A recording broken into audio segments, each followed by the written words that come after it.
Hi everyone, I hope you're well. For today's reflection, I will be reading from Galatians chapter 6, and it's just verses 1 till 10. So it says this: Brothers and sisters, if someone is caught in a sin, you who live by the Spirit should restore that person gently. But watch yourselves, or you may also be tempted. Carry each other's burdens, and in this way you will fulfill the law of Christ. If anyone thinks they are something when they are not, they deceive themselves. Each one should test their own actions. Then they can take pride in themselves alone, without comparing themselves to someone else. For each one should carry their own load. Nevertheless, the one who receives instruction in the word should share all good things with their instructor. Do not be deceived. God cannot be mocked. A man reaps what he sows. Whoever sows to please their flesh, from the flesh will reap destruction.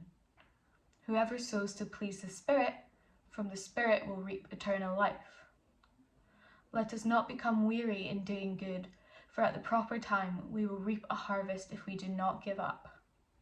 Therefore, as we have opportunity, let us do good to all people, especially to those who belong to the family of believers. Amen.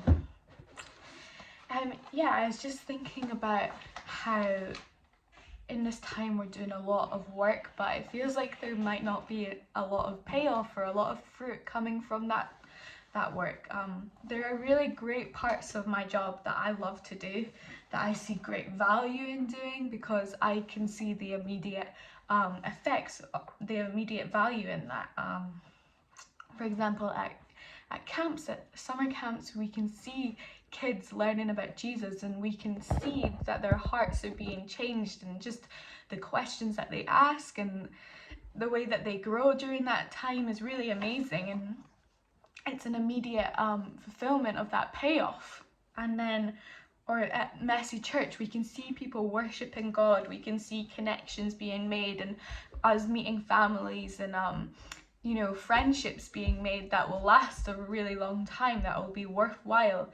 And you can see that happening in that moment. And though people may not come to know God straight away, you still get that sense that God is at work. Whereas during a coronavirus world, it can be harder to find little glimmers of that hope, of that good works being fulfilled and bearing fruit. Sometimes you can be working and it feels like that's all you're doing all day, because you can't go and do anything else, and all you can do is stay in the house the whole time. But I just wanted to encourage you all that the good that you're doing right now, whether it's delivering meals, or maybe you're helping your neighbours, or going to the shops for them, or even just the simple act of staying at home to keep others safe, that good that you're doing is from God. He's prepared good works for us to do in advance. It's from God, and it's worthwhile, it's worth doing, and it will pay off, and it will add to your value. So I just want to echo that line that says, let us not become weary in doing good, for at the proper time we will reap a harvest if we do not give up. I just love that says, do not give up. Don't stop doing good just because it's hard or it doesn't seem worthwhile. We've to keep doing good, and that we will be rewarded for that when we come to harvest.